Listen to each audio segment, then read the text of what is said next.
Hi, Freddie. Welcome to the podcast. We cannot wait to talk texts with you today. Well, I've been waiting a long time to talk to you, and I'm just delighted to be here. Yeah, We've been waiting to talk to you too. I know. I was going to say you've been on our list for a really long time, and every time I feel like you're one of those people who were like, well, she could talk about this, and then she could talk about this, or she could talk about that. And then we ended up not asking you until now. So we're so thrilled that you're finally here. So you want to talk about Pilates, right? I do. I want to talk about everything and anything with you. Okay. Well, actually, what we've been thinking about lately is texts. So different types of text and, specifically different readers at different stages of learning to read need different types of texts. And you are the founder of Text Project, so a website that's completely focused on texts. And we really thought, this is it, right? This is when we call up Freddie because she knows all about texts. So, Well, when you go ahead. think about it, if it's an act of reading, there's a text. Yeah, you can't You do it can without. have text and be listening. You can, and text can be a lot of different kinds of things. But to read involves a text. And what I see in the reading professional development landscape is just a lot on strategies and not as much on text. And it turns out that the texts we give our kids define the kind of practicing they get. So whatever the text is that you give a kid, it defines what the task is for them. It also begins to define their views of themselves, like I can do this or I can't do this. So really, a text is central to what we do as teachers of reading. And sometimes it might seem, because texts are really, other than the teacher in the classroom building, texts are one of the most expensive parts of the whole reading equation, right, in instruction. And so sometimes we're given texts as teachers, and we don't quite know what we should do with them. But what we've been doing at Text Project is working hard to give everybody extra text. So whatever you've been given, we give you some text that I regard to be there to give the reading volume to kids. Because to get good at this act of reading, you actually have to do a whole lot of it. Yeah, that's such a good point. Oh my gosh. Yeah, and I'm thinking too I'm so glad you said that about the text because thinking back to my early years of teaching when I wasn't giving any text and I had to root around in closets to find whatever I could and it was just whatever was there and I don't even think I knew at that time how important the texts were because I was just looking for something, anything we could read. But it really does make so much sense. Like that is the key is what the texts are in front of our students. And because texts are such a visible part and such a big part, like for districts and states, to pay for, it turns out that texts become one of the first places where there are mandates and policies of what you can use in a classroom. So we go from one kind of text to another kind of text. And I don't think we do enough conversation and professional development about what the features of texts are and what it is that a kid needs to be able to do to be successful with a particular text. So that's always how I look at a text. So what would you need to be able to do to read this text on cats? I love cats or whatever. What would you need to know about linguistics? The letter sound correspondence is to be able to read it. Or what would you need to know about, how texts work? So yeah, I think we actually, there's a lot of conversation about what I wasn't taught, and reading's pretty complicated, so to cover it all is sometimes hard, and sometimes We do cover it, and sometimes people forget. But my point is that I don't think we talk a lot about what the underlying requirements are for reading text at different levels. So, for example, if we were having a conversation as people who teach English as a second language, and those are folks who work with typically young adults who are hoping to go to English-speaking countries for baccalaureate degrees, or, to get good at English for job opportunities. In that field, there's a really defined model of text. Okay? So they're recognizing, we talk about decoding thresholds, but there's something that also occurs, and that's a vocabulary threshold. So it turns out that all words aren't equal in the English language, that some words do the heavy lifting by far, and other words are really necessary, but they occur pretty occasionally. Well, in the English as a second language model, they talk a lot about the vocabulary threshold. And that's something that in the last 30 years in American reading instruction, we've really dropped the ball in terms of having a clear model of text.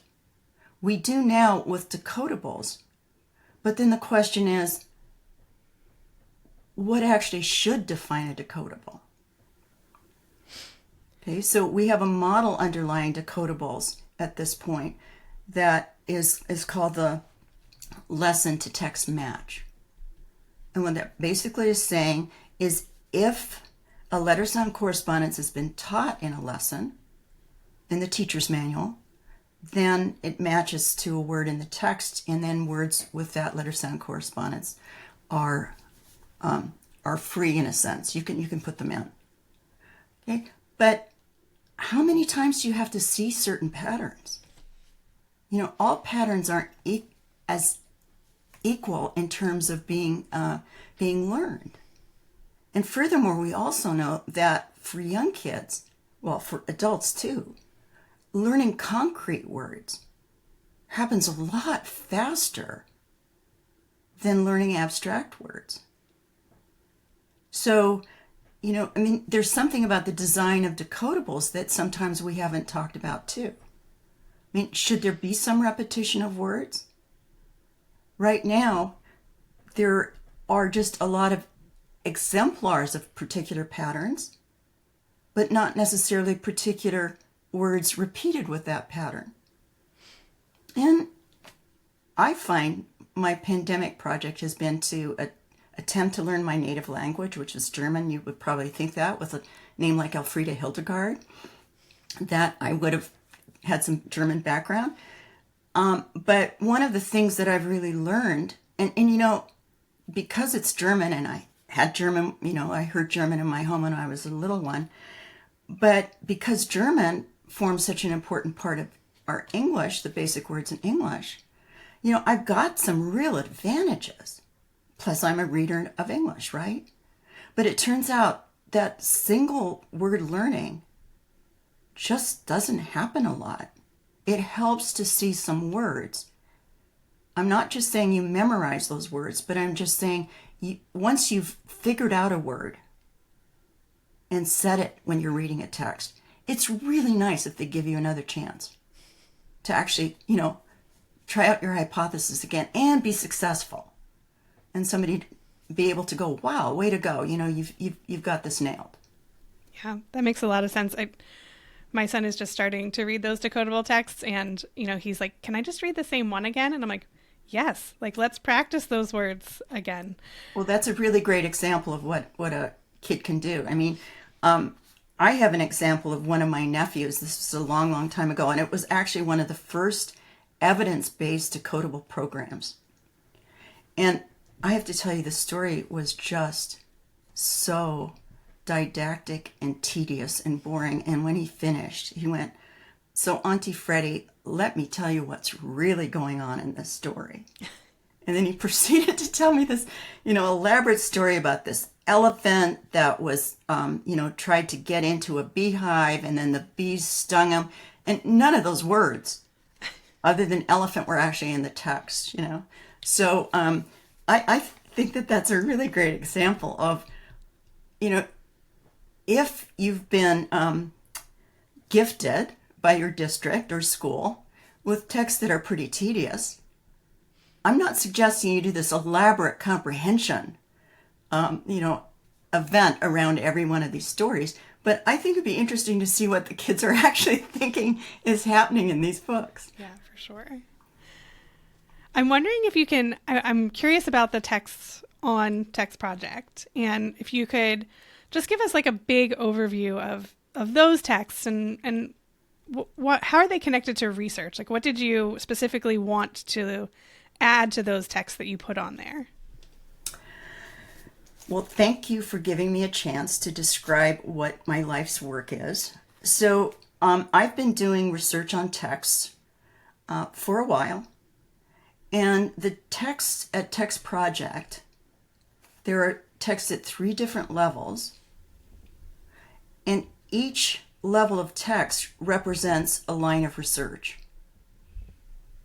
Now, one thing that's common across all the texts is a model of text that is basically looking to have kids have some repetition with words. Okay, so, and also opportunities with, at the lower levels, patterns that occur a lot in words, letter sound patterns, morphological patterns as we move along. So that's a really, really important part. But what's even more important that draws everything together is all the texts are in sets. And why would I do that? Well, I'm really interested in developing background knowledge. So for many of the kids, I call them kids, I don't know that this is a really good term because it might conjure up some wrong images, but I call them kids who depend on schools to become literate. I don't mean that there's a dependency kind of issue here and we have to, bring in a therapist, but for kids who actually become great readers, good readers, or not very good readers, a lot of it can depend on schools for particular groups of kids. And for those kids, background knowledge is as compelling as the linguistic knowledge that they need. So I want texts that provide background knowledge always. And it turns out, one of the things I discovered very early on in my research is that it makes a lot more sense to have words repeated in an informational text than in a narrative. Okay, now there's certain words, about 94% of the words in all texts come from the same small group of words, about 2,500 morphological families. But my point is that if you're writing about, let's say, basketball, about pivoting, okay, you're going to repeat that term. In a story, a narrative writer doesn't repeat the same words to describe their characters' traits or dispositions or their movement. I'm so glad you gave an example, Freddie, because I was going to ask you for that, but you just did that, and that helped me clarify it so much. You're so right. Yeah. And what a good one, right? Because in a narrative, once someone pivots, they're not going to keep pivoting, right? They've already done that. Exactly. So it actually turns out, and I started all of this long before AI, but now with my collaborators on AI, I can generate even more text. And it turns out that AI is fabulous in creating appropriate informational text. I mean, provided you tell your AI the right thing. Right. Okay. Why not stories? Well, it turns out that a lot of children's books, narrative books, are heavily influenced by the illustrations, and the artists and the writers of children's books haven't released their copyright. So they're not available on the internet for AI to harvest them. So it turns out right now that might change. Things might get different. But right now, narrative stories can be very derivative and repetitive and, quite frankly, boring. That's not the case with informational text.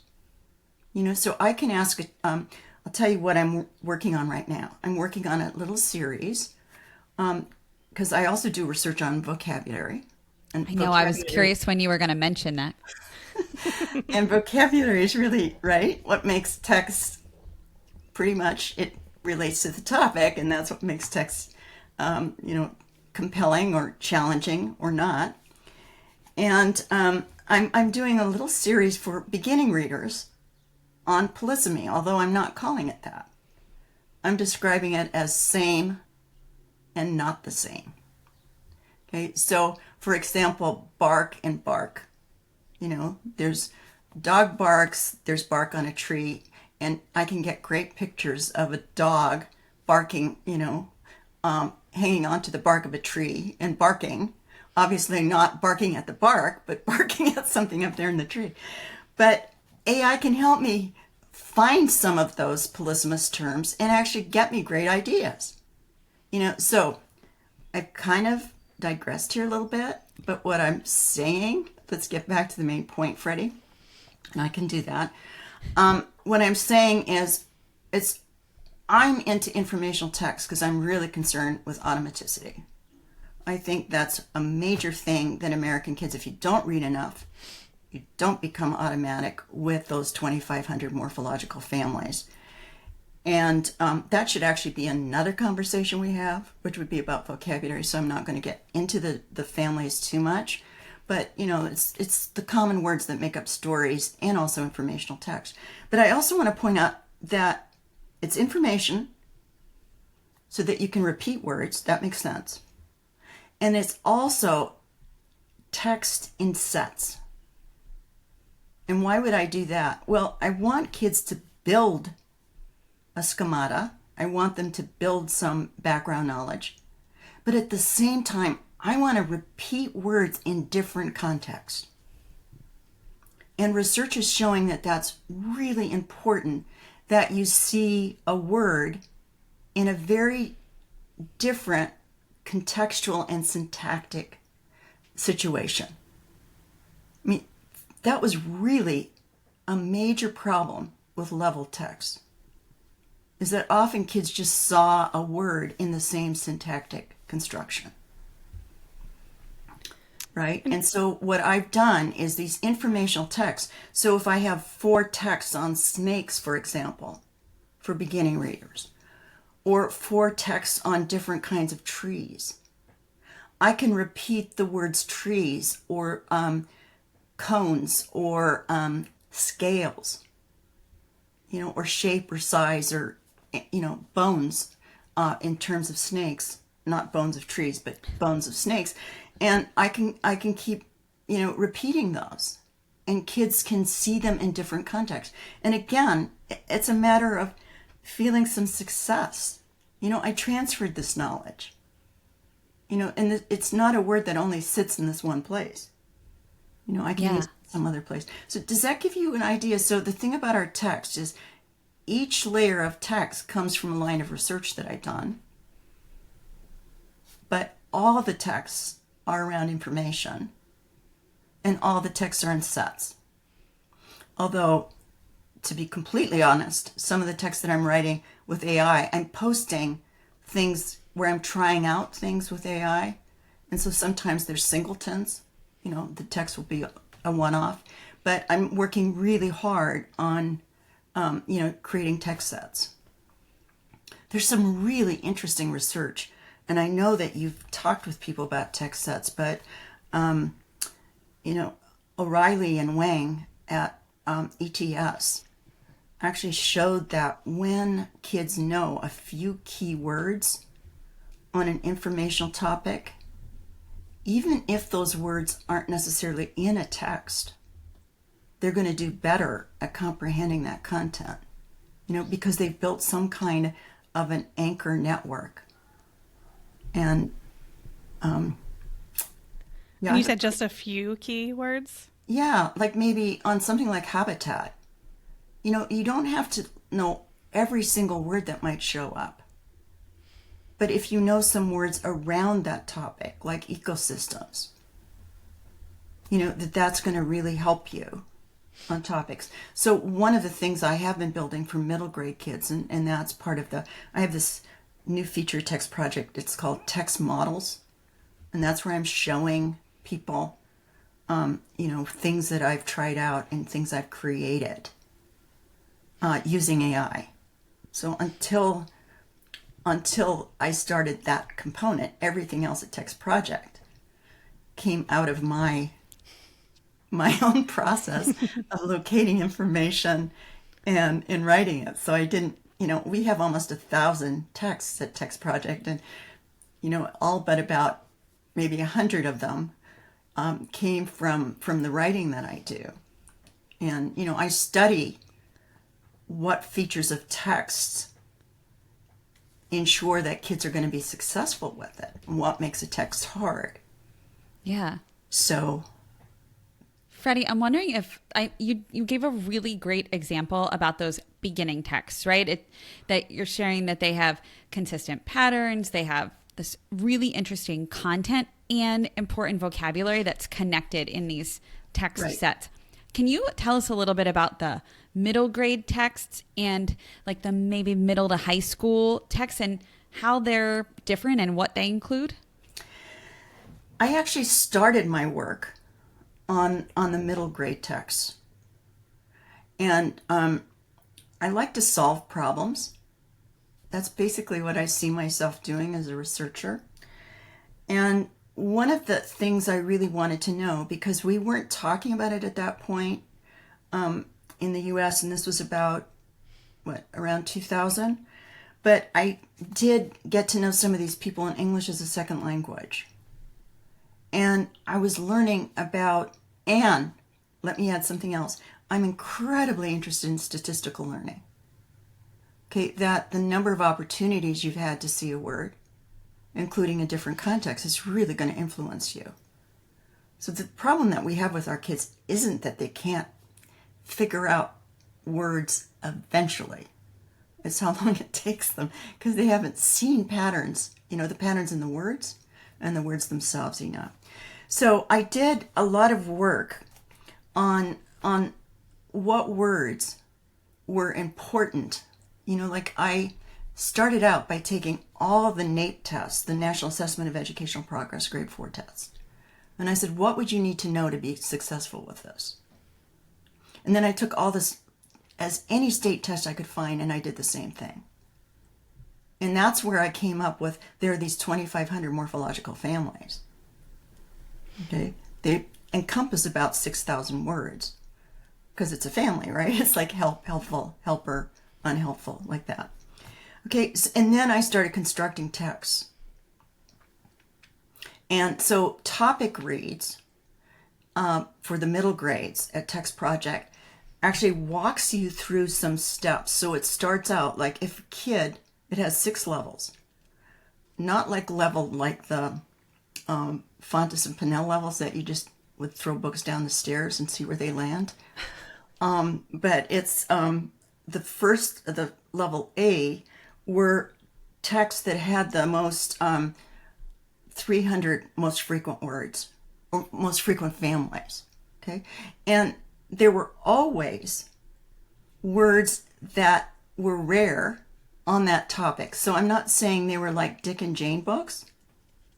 They're books like on sports and fashion and anime and jazz. They're books on things that are worth middle graders knowing about.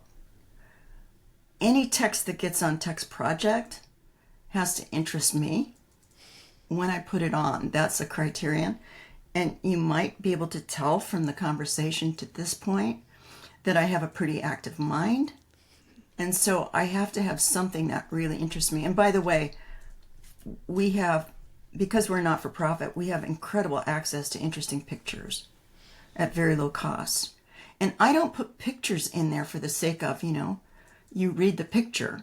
I put pictures in there because for American kids, Australian kids or Canadian kids in the 21st century, you have to have something that gives you a hook, that invites you into it. Okay. So I moved up from the 300 most frequent words all the way up to the 2,500 morphological families. So there are about what? There are, I don't know, 16 different topics, something like that, per level, 4 texts per topic.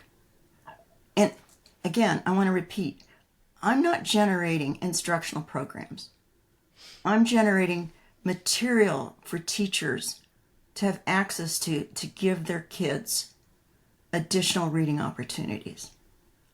I'm not somebody who writes, copious curriculum guides. That just isn't me.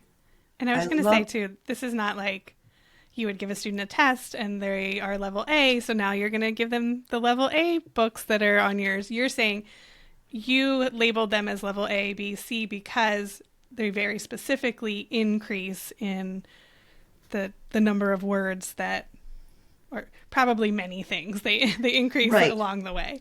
And there actually is an assessment on Text Project to establish where you should put kids. And I also do research with my wonderful colleagues at Stanford on ROAR, R-O-A-R. Mm-hmm. Okay, and they've been pilot testing a word. It's called the Core Vocabulary Assessment.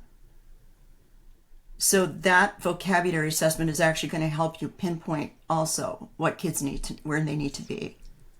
So yeah, you don't forever then see these texts. I want to just be really clear that these are texts for particular opportunities. Do I think they're great for summer reading? We actually do have a program called Summer Reads that are based around the same ideas, around topics that, might be interesting, like summer holidays or, summer sports, things like that. Okay, so, you're not staying in level A for the rest of your life. Right. We could have another session on just talking about why we kept thinking we could do that for so long. I never thought we could do it or should do it, but that's a whole nother story. Okay, so in the high school, that's where I started, and we've got another series called FYI. Now those are single texts to give background knowledge for particular books. Okay, like I was really always fascinated. There are a lot of stories in American history about the redcoats. And so I get fascinated, like, why would they wear red coats? That just doesn't seem like an advantage when you're on a battlefield. So I did background knowledge on that. I mean, so I've done some that are just single text, but they're clustered around topics. I also Are you saying, Freddie, that they would it would be more advantageous for them to wear like camouflage colors? One would think. Yeah, I mean, that's what I was thinking too. Yeah. And then I was like, well, maybe the red would make them think they're already shot, but that doesn't make a lot of sense because they're a red moving blob. That's a lot of blood. I'm with you. I'm following. I was thinking hard about it. Yeah. Yeah, well, it actually turned out the red dye was really cheap. I knew there was a good reason. Yeah, that was the reason. Okay, and then there's something called talking points for kids that will have like, something about music in schools and have like 7 different genres describing points of view about that topic. There's also one called Stories of Words. Okay, where we look at the history, like how did we come up with, when you get a new invention, where do the words come from? Like does somebody sit there and go, well, we'll call this? Well, typically what we do is we actually use the words we already have and give them new meaning, or we put new words together like space suit or astronaut. We'll take Greek words often, and that helps us a lot, but we'll take existing words and give them new meanings, like the word mouse. We've given that word whole new meaning. So what I'm saying is all the texts in the middle grades, all of them, are around this model that you have to have additional practice with those 2,500 morphological families if you're going to be a good reader. So those morphological families will get you to about 94-95% of the text. But then you have to have enough bandwidth left to figure out additional words. That's where you use your morphology, your decoding, and so on. But without automaticity at a certain point, you're dead in the water. Freddie, I know a lot of listeners are going to be thinking this, like the number that you're saying, this 2,500 number is really important. And I'm noticing on your website, because as you were talking, I was scouting around a little bit, that you have an academic word list, Coxhead academic word list. We've had another guest on our podcast mention that Melissa and I like this word list a lot. Would that be a good place to start if I was listening, or would it be like, should we do something else? No, it's not a good place to start. Okay, that's fine. We also can cut this out. So whatever, if you can be as honest as you, I just wanted to ask, because I feel like if I were listening right now, I'd be like, oh, where are these words? I want these words. So let me talk a little bit about the 2,500 words. Okay. Okay, and then... Do you want me to like prompt you so it doesn't seem out of the blue? Yeah, you can prompt me. Okay. Yeah. All right. Freddie, I know if I was a listener right now, I would be so curious about these words that are going to get us to this like 94% automaticity here that I really need to know. Can you help teachers understand where they should start with these words? I know you said you've done some work. How do we get these words? How do we know what to do if we're listening? Well, I've been really reluctant to put out a list of the 2,500 morphological families. Why? It actually breaks my heart when I hear about little first graders or kindergartner kids bringing home parts of the Dolch list and having to learn words in isolation. Flashcards. Mm-hmm. These words, the thing about families is you have to start developing a sense of a family, and you also have to develop sense of polysemy, which means multiple meanings of words. So the more frequent a word, except for the and of, the more meanings it's likely to have. Okay? Mm-hmm. For example, a word like SET. Okay, so I've been reluctant to give the families, but you know what I have done? I have semantic maps of all 2,500 morphological families in something called the Core Vocabulary Project. So you can learn about the words.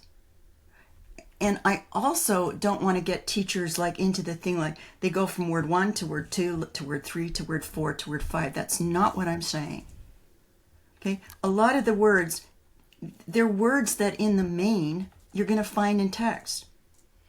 But the thing that we haven't been doing is attending to what percentage of the other words are there in text? And are they more than 5 or 6%? Okay? And as a teacher, I mean, this is something you should be taught, I think, in teacher ed, is to be able to look at a text and to be able to say, in this text, there are some pretty rare words. Okay, like, if you see the word ripple, there are a lot of really strange Anglo-Saxon verbs like shun or ripple or, spun. Okay, there are a lot of those. And it's not that you can't use decoding with some of that, but as a teacher, I need to be able to look at it and to say, for example, I'm working on this piece on pivoting in basketball. And, when I look at the text, I can tell you that offense, and defense are important words. An intentional foul is important. Okay, those would be things that I might want to focus on. The rest of the words, you can take a look to see, you'll know whether they're words that are often in text. So like a word like pivot isn't going to be in text a lot. But then, take that same concept that you're talking about, right? This basketball text with pivot. yes, all those words you mentioned are really, really important. There's also a word that might show up that is very decodable and also really, like, I think might have multiple meanings. If we're saying pick, right? So set a pick. I don't know if you talk about Yeah, that at of all in course. basketball, Yeah. but I mean, I think that that's something that is like, oh, if I'm a kid reading it, I'm just the whole phrase, right? Set, like you said, set is is a word that might have multiple meanings. Pick has multiple meanings, and that phrase together means something very specific for that sport, and that's something to really take into consideration as the teacher as well. Yeah. Exactly. What I've maintained for a long time is that we've never treated the systems that make up English as something to actually address in our vocabulary instruction. And by that I don't mean like you have to memorize that, we've got a Greek, French, and Anglo-Saxon. I'm not meaning that. I'm meaning we haven't talked to kids about the differences in how we build words, and also that a lot of words in English are polysemous. And that's a really important idea. That's why I'm writing this little series for the little guys, right? Like bark and bark and row, because rows is something they probably, they know about ROW. So yeah, I'm really reluctant to put out a list. I could just imagine someday, it would just be so sad for me if my legacy was the Freddy list. I get that. So what you're saying is like the schema of these words matter and the multiple meanings matter. And we all know that, right? Because we just, as adults, we have encountered that so much, and we've seen students be confused. And I hear you. I think that's really noble. I love that you're willing to stand strong there. I have maintained that stand, and some people have not appreciated it a whole lot. But as I said, all of the words are there. They're actually, I did put out a list early on for the 4,000 families, and then I got it more complex. I don't know why, but we've kept one of the general academic vocabulary lists on our website too. I should actually take it off because I have a lot of problems with, there's a list that came out of New Zealand, Averill Coxhead, and that list actually was generated with university students. It was actually part of this whole thing that I was talking about, English as a second language, because a lot of students from Asia went to New Zealand and Australia to learn English. Okay, and so Coxhead's work was part of Paul Nation's lab, where they developed these attention to these word families and so on. And in that list, like I said, was developed on university textbooks. And I've seen it being applied in the U.S. to kindergarten. You have to develop a sense of the academic language of English. But to go down and just say, I'm covering this word and then this word and then this word and then this word, that's not the way to do it. And I personally, there's an American general vocabulary list by a guy named Davies, and that's the one that I actually use for my research. But you had another question. I hope we've kind of covered this business of what I'm trying to do. I'm trying to develop automaticity. And I think if you hung around with my text long enough, by the way, most middle schoolers who are having some issues reading can tell you about my model when they look at the text. They know which words they can and can't read. Okay, so when I do interventions, I always ask them to start with, pick some words that you might want to teach another kid to read. Not ever putting it on them, right? But what you might do. Okay, let's get to high school. I think we still have an issue, and I'm starting to write some more text now around the automaticity issue for high school. That's where these basketball texts come in. And, I have another one that I like a lot. I have a series called Teen Reads, and all of those teen reads are built on on the model of the 2,500 most frequent words. And typically there are 2 words per 100 in all the stuff I write that are rare words. And those rare words are always repeated. So if you've spent time figuring it out, you get another opportunity. I have to admit that when I sent my published program to my parents, that was about 20 years ago while they were still with us. When I sent it to my parents, my mother leaves a message on my voicemail and basically says, so Elfrida, you said that the 2 words would always be repeated. And I found some instances where they're not. Now, this is a woman, right, who was a refugee and could never finish high school. And she just, picked it up right away. Okay, so we've got Teen Reads, and then I've got another program called Heroes. And both of these programs, in the Teen Reads, I was getting to that one of the texts is about what kind of art can you make with your cell phone? So can you make collages? Can you make poetry? What can you do with photography? So it's not passing judgment on using it. It's showing you how you can be creative with it. Another teen read is on procrastination, because when you talk to kids, they always feel badly about what they haven't gotten done. So, and the teen reads are 1-page stories of contemporary individuals from underrepresented groups. So African American, Hispanic, Indigenous, Asian. And they're people who have made an incredible contribution in a field like, a jet pilot, a woman who's a fighter pilot. Okay, or somebody who, and I always have really nice pictures of these people. Because I really believe that you need to have heroes, like people who are in NASA, or the woman who was really instrumental in one of the COVID vaccines, who was an African American. That you need to have heroes who aren't just Harriet Tubman. I mean, I'd like to have Harriet Tubman and feel, those are all good people, but I want kids to also see some things that are happening today. But again, the text help you with automaticity. But in the case of high school kids, we've got to attend to their sense of relevance and interest. And I'm not one for saying, everybody's saying now with AI, we need to have all these individualized stories. That's not where I'm going. I'm going for really meaningful, interesting topics.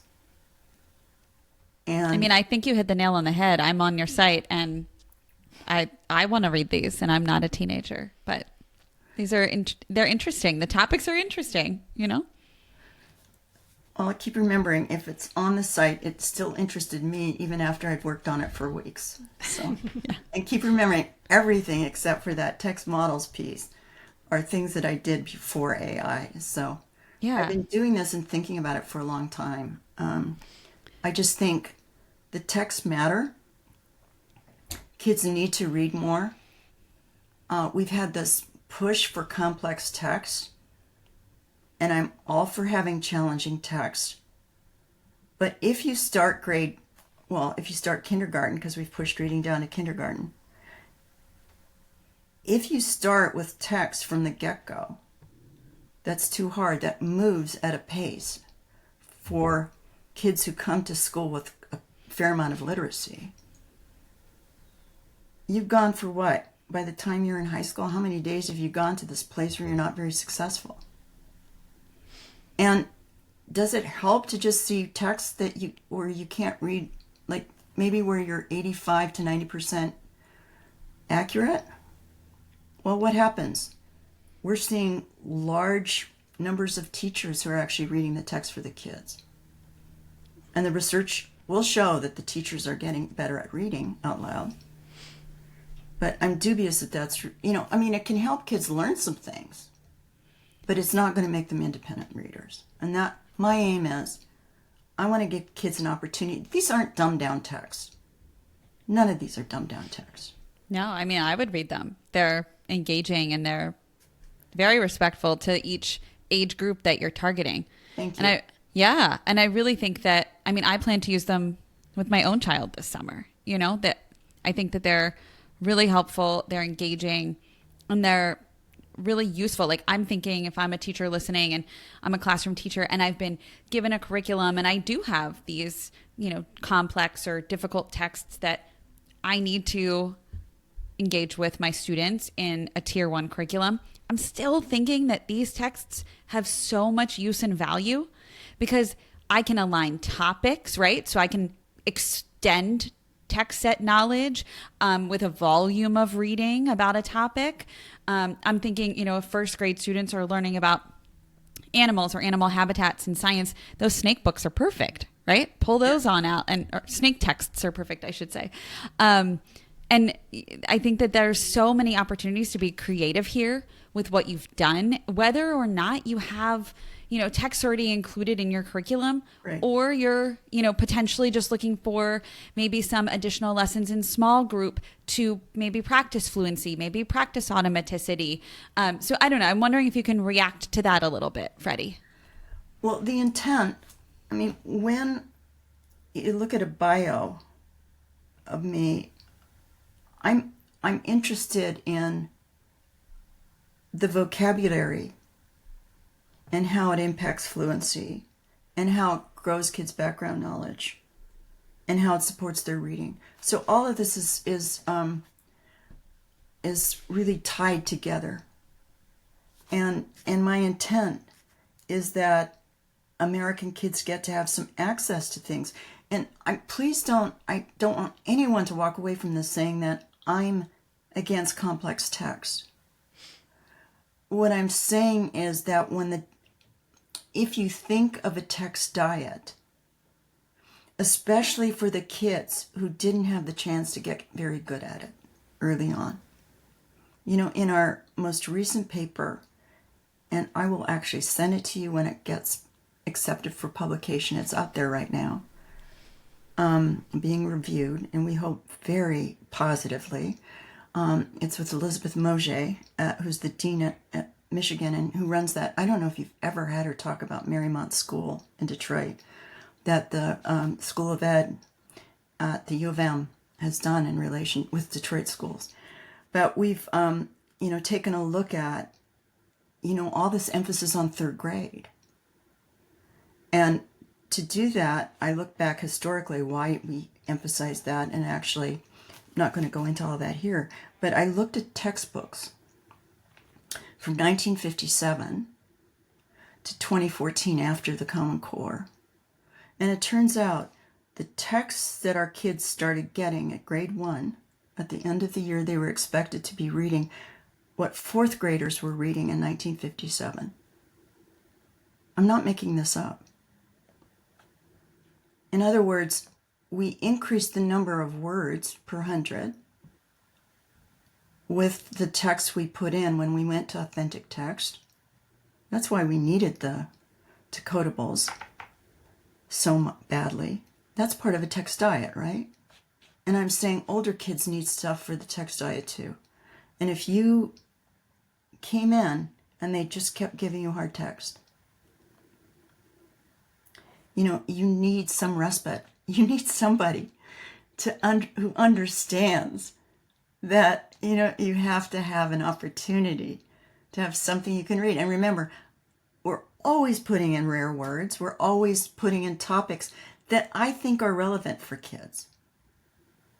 And being fairly immature myself, I guess, I kind of, you know, pick things that, and I do a lot of research to figure out what's appropriate. I do a lot of research. I really love this idea of a text diet. I think we talk about it. I think we in education often are like, okay, decodable texts are like the thing now, right? So then some people take that the whole way the other way and say like all they should be reading is decodable texts in K1, maybe even second grade, right? And we know that that's not the case, and especially they need to be hearing read alouds of really rich texts so they're getting that vocabulary and, you know, chances to read other authentic texts as they're ready for them. So it makes a lot of sense to me in K2 world. I'm really glad you're bringing this up, because I do think, like you said, it often is like, okay, well, once they've learned to decode, then it's complex text. And like you said, I mean, that if they're not where they need to be for reading, that can be daunting for them. So how do we support students to be able to read those texts? And I'm hearing what you're saying is like your texts are examples of texts that students would be able to read other texts where they feel successful, learn new vocabulary that's going to help them when they get those complex texts. Yeah. I know that we're like at the top of the hour, but I do want to say that one of the things that I'm adamant about in this work is that we do a lot of semantic mapping, where kids get to see the knowledge that they're building. And in the book that I'm writing right now, I actually illustrate semantic mapping with decodable text. And you know, I have written about, because Linnea Erie, who was the architect of the phonemic awareness and phonics part of the National Reading Panel, she used a set of texts called Ready Readers that were basically level texts. And one of my graduate students also used those texts and ordered them according to a curriculum. So what I've been arguing is that, don't throw away those books. Use them topically around certain common patterns in those books. Those books, if they're English words, they're going to be some phonetically regular words. You just have to find them and put it topically, right? I'm so glad to hear you say that, Freddie, because that's how, when Melissa and I, that's an idea that Melissa and I had and shared it in our book as well. So it's nice to hear you say that we're on the right track. It's always nice to hear a esteemed person share that we're on the right track. Well, it's not just that you're on the right track. There's actually evidence. So a graduate student at University of Connecticut, and this is Papers in Reading Research Quarterly, looked at interventions that use decodable text and use level text. This is a meta-analysis, and found that there wasn't a significant difference between the two, and the best results were when you use both. Okay, so this isn't just like it's a good idea. This is an example of evidence-based. And I think that that's really, it's important to know that a diet involves different things, but I think anything, even the most seemingly bland decodable text, has to be recognized as having some knowledge that kids who don't know a lot about reading, that's what they're learning, right? It's like my nephew saying, "Here, Aunt Freddie, this is what the story was really saying," Yeah. Right. There's no motivation to read it if, I just it's not about he was anything. constructing these, massive storylines in his head. And I started thinking, I taught some of this and I never asked the kids, about what they were thinking. So I love that. They're so creative. And I feel like it just goes to show, you don't really know until you ask some follow-up questions. Exactly. Yeah. Well, is there anything else you wanted to share about any of your texts or any information our listeners would want to know? Well, I'm always looking for new ideas for things. Like I said, I have a recent set of texts that we've just put on Text Project. And keep remembering, I put the texts out there. They're based on research. And then I hope real publishers will do some of it. And we've just put on a series of, they're called word roots. And they're little, some of these are actually stories. And it turns out if you give AI specific things to write a story about, you can get some pretty interesting stories. But they're on the 3 levels of English, stories about Greek words, stories about, there's a story about the great mispronouncer, words around pronunciation, like it's just fun. And so I'm always looking for things like that. I mean, I'm writing this new book, and all of a sudden it came to me like, how could I teach them about polysemy in a really interesting way, you know? So, Love that. so thanks for what you guys do. You're amazing. Oh my gosh. Right back at you. Thank you Yeah, for thank all that you you. do. I mean, the number of books and all of the things that you've done is just incredible. I don't even know how you've done that. That's unimaginable. So thank you for all that you've contributed. Yeah, and sharing all of this for teachers to use is, I mean, so helpful. Thank you. Thank you very much. You guys take care. I hope to see you again sometime.